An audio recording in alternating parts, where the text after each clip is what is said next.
Hi, this is Aaron Wilson. Texans General Manager Nick Caserio will conduct his annual pre-draft press conference on Wednesday at NRG Stadium. So around lunchtime, we'll hear from Nick, and of course he'll face lots of questions about free agency and the draft, and not expecting him to obviously hand out a lot of secrets, if any, because that is what most smart general managers do. They don't give away much. They don't show your hand. It's like a game of poker, a chess match, and you don't want to know what your opponent's thinking. There's a lot of gamesmanship involved. And yes, the teams read these transcripts carefully, looking for hints, looking for clues, or looking for outright declarations. Then they have to put sort of a truth meter on them. Is this guy being honest about what he said about wanting offensive linemen or wanting wide receivers? So keep that in mind as you listen to the words of Nick Caserio. And that doesn't mean he's being disingenuous. It just means that he's protecting what he considers proprietary information for the Texans, so they don't hand out, for example, who they're meeting with or what they thought of those meetings, or generally even general thoughts about, oh, it's a good wide receiver class or it's a good offensive tackle class. So I go into the press conferences just hoping to hear anything at all that is something that you can make into a story, just to kind of get a feel for it, take the temperature of the Texans as they head into the draft. And one thing I think you'll hear from Nick is the goal was to not go into any draft having to draft for need. That's usually a real sign of weakness for a team's roster if you go in and you have these glaring holes. But obviously, some positions on this team are stronger than others, and the weaker ones are, of course, the offensive line, the depth at wide receiver, and I believe the tight end position, and to an extent, kind of for future planning, defensive line. Even though it's a strength now, there's some players on one-year contracts, and there's some opportunities in this draft. And so, yeah, we're going to go down, talk about a few of the latest draft visits that I'm reporting. And one of them is set for Wednesday. And it's one of the biggest and best defensive linemen in the draft, and that's Michigan defensive tackle Kenneth, who got some All-American mention. He's a two-time All-Big Ten Conference selection. He's absolutely massive, 6'4", 331, and he's a guy that was very productive. He also visited with the Arizona Cardinals. He met with the Pittsburgh Steelers in advance of his campus pro day workout for the Wolverines. So 6'4", 331, say it again, won a national championship, and he's a big guy from Maryville, Indiana, blue chip recruit. Last year, 32 tackles, 6.5 for losses, 3 sacks, 2 fumble recoveries. Of course, and for my money, him and Mason Graham, that was the best duo available in NCAA last year. So, those guys are very impressive. He's lighter than he used to be. He was at one point playing at 359 as a freshman, and now he's down to a more svelte 331. And he's an athlete. 5.07 in the 40-yard dash, 31-inch vertical leap, 7.65 three-cone drill, 4.76 short shuttle, 8.9 broad jump, 27 bench press reps. He played in every game. He was a durable guy. He's an Iron Man for the Wolverines, playing for an outstanding program. 69 career tackles, 11.5 for losses, 6.5 sacks, 3 fumble recoveries, and 1 interception. And while a lot of people do project him as a nose tackle type, I believe he can play in several positions across the defensive line. You can always find room for a good defensive lineman. Why meet with them when you have Sheldon Rankins and Mario Edwards Jr. and Tim Settle? Well, Kenneth Grant is a difference maker, and that's why you meet with players like this. And at the scouting combine, he met with the Las Vegas Raiders, the Steelers, the Denver Broncos, Detroit Lions, Buffalo Bills, and the New England Patriots, including their coach, Mike Vrabel. So this is a good football player, one of the best football players they've met with. And as you guys have tuned into the channel know, they've also had a meeting with Alfred Collins from Texas, another big defensive lineman. He's from Bastrop. He is a big-time player for the Longhorns. And then all of the Aggies standout defensive linemen. So Shamari Stewart, Shamar Turner, and Nick Skirton all met with the Texans. So Texans spending some time looking at the defensive linemen. And that is not out of the question for one of their early picks. I do think there'll be more of a lean toward the offensive line. That's what my sources tell me that it will do. And you've seen the concentration of offensive linemen, the Josh Carneleys, the Charles Grants, the Gray Zabels, the Chase Luntz, the Luke Newmans, and go on and on. Lots of offensive linemen that have been to NRG Stadium to meet with the Texans. So we'll see what happens with that. And I know you guys are very interested in wide receiver. And, of course, we've reported before about Matthew Golden And Matthew is very busy. I was told today he's probably going to go in the top 10 to 20 picks is the kind of the sweet spot for him. And so he visited with Detroit Lions, Texans, Dallas Cowboys, Green Bay Packers, Tampa Bay Buccaneers, Denver Broncos, and the Los Angeles Chargers. So fastest receiver in the draft at 4.29 speed, and second fastest overall of any player at the NFL Scouting Combine. He's from Klein Cain. He's local, and he didn't count against their visits. But they had a good meeting with him, I'm told, and they're excited about Matthew Golden. Sure, if he was to make it to within spitting distance of 25, they'd have to think about it.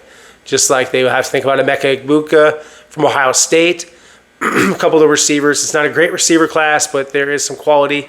I don't know if Luther Burden would be worthy of their pick at 25 overall, but there are obviously some good players there. They're available.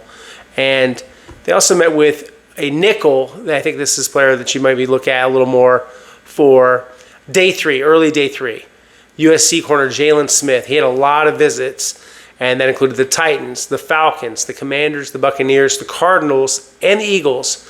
And he played outside corner, starting 10 games. He started 21 games overall at nickel, and he started once at safety. So he's got some versatility, intercepted a couple of passes. He's fast. He's 4.45 and a 32.5-inch vertical leap. Third team All Big Ten. Sounds weird saying USC in the Big Ten, but got to get used to everything now with all the changes in college football. Don't even get me started. And he had 49 tackles, 4 for losses, 2 pass deflections last season. So that's another player to keep in mind, and just a versatile player, and they like that. And you get players like that, and they can help your roster. There's another receiver, and some people talk about him as a day 2 guy, and that's University of Mississippi All-American wide receiver Trey Harris, who visited the Texans, the Bears, and the Commanders. Big receiver, 6'2", 205, 4.54 speed. I've heard he's actually run faster than that, but that was his official time. And a contested catch and a deep threat guy, 30.5-inch vertical leap, 10.5 broad jump. And he was very productive, even though he missed 5 games. Still caught 60 passes, 1,030 yards, and 7 touchdowns. So you can always find room for a good receiver like that. And the previous year, some consistency after transferring to Louisiana Tech, 54 catches, 985 yards, 8 touchdowns. That was 2 seasons ago. And he was just doing, I would thought, a very good job in the Southeastern Conference, and just excels at deep routes and can do some things after the catch. So interesting player for the Texans to talk to. And a local player from North Shore High School. He's a state champion, and recently interviewed him. Upton Stout, Western Kentucky, slot corner, 5'8.5", about 190 pounds, 4.4 speed, great vertical. He's someone that's very athletic, and he's had a lot of trips. Besides meeting with the Texans, the Miami Dolphins, the San Francisco 49ers, the Tennessee Titans, and the Rams are coming to see him. The Rams don't do 30 visits, but this is the equivalent of a 30 visit where the Rams meet in person with Upton Stout, one of the better slot corners, excelled at the Senior Bowl, was named the most outstanding defensive back at the Senior Bowl. So really good football player, really good guy. I've thought very highly of him for a long time, known him for a while. Trains locally with Ja'Cory Nichols, who is a great defensive back trainer. And so they've worked together for a while, and he's just continued to hone his skills and get better and better. And so where this leaves us, tomorrow is meaning Wednesday, it's the last day for draft visits. Officially, they can, of course, do phone calls, they can have Zooms, they can do lots of things. They recently had a Zoom, and they also had a visit with Jaden Blue from Klein Cain, the Texas running back, who's one of the fastest players in the draft. He just visited the Buffalo Bills. He finishes up his visits with the Washington Commanders. He's also from Klein Cain, so really fast guys out of Klein Cain. Matthew Golden, Jaden Blue, and both visited with the Texans. So Texans, I've talked before in previous videos about the emphasis for speed, and you see that along with the offensive line. So something of a pattern, and whether it means they'll draft these players, we'll find out when they're on the clock and see what they do with their draft picks. I think there could be some trades. I think there could be some unpredictable scenarios, and just, stay tuned, because, the draft is meant to be unpredictable. It's not usually very simple for anybody to sort of just figure out and say, okay, well, I know this is going to happen. There's some suspense involved, some excitement. That's one of the things people like about the draft. Draft represents hope for franchises, especially the franchises that aren't winning franchises. But if you're on the cusp of something like the Texans, they believe they are, then you want to get something done, as soon as you can and try to improve your roster. And you can immediately improve your roster depending on the readiness of the players. When you're drafting guys, you're looking for people that are ready to plug in. And some players take longer than others. It's an interesting team. It's a team that I think is in some flux, and there's some potential extensions. Maybe down the road, we'll see if they can get on the same page. One that I haven't talked about before, but I want to throw this in as a little nugget here at the end. Tim Settle Jr., that's a candidate for an extension. That's the one who's entering the last year of his 2-year contract.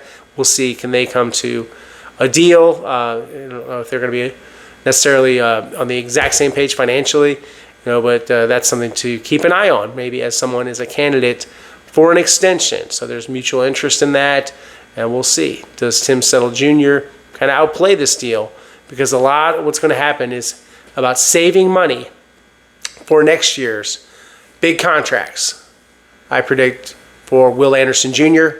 and, of course, C.J. Stroud, their quarterback. So, yeah, it'll be interesting to see how the Texans choose to spend, but we've already seen the pattern. We've already seen the approach and philosophy and the strategy to reward their own players that are doing a good job in the building, and as DeMeco Ryan says, doing things the right way. So that will be what they'll look to do, and it'll be interesting just, of course, again, previewing. We'll hear from Nick Caserio. So we haven't talked to Nick, I believe, since the NFL Scouting Combine. So he's now been through free agency. He's been through the draft process. He's been to a lot of pro days personally, including Texas A&M. And so we'll see how he chooses to run the draft in conjunction with the scouting department, all those guys that work over there, the James Lipfords, the Mosaic McCurtises, the Chris Blancos, the John Richers, and all the national scouts and executives that work over in that department, and DJ Durkin, and of course on the scouting side they work closely with the coaching staff. So we'll see what they choose to do. But yeah, we have some more time still to talk even more about the draft, and we'll talk about Nick Caserio. I'll have some takeaways from Nick's press conference. So stay tuned, and yeah, thanks for liking and subscribing to the channel here, and also follow me on X and Twitter at @AaronWilson_NFL, Instagram AaronWilson7128, watching me on Sports Sunday at other times with Randy McElvoy and Art Alexander at KPRC2, and of course you can read all of my coverage at www.click2houston.com. Thanks, have a good night.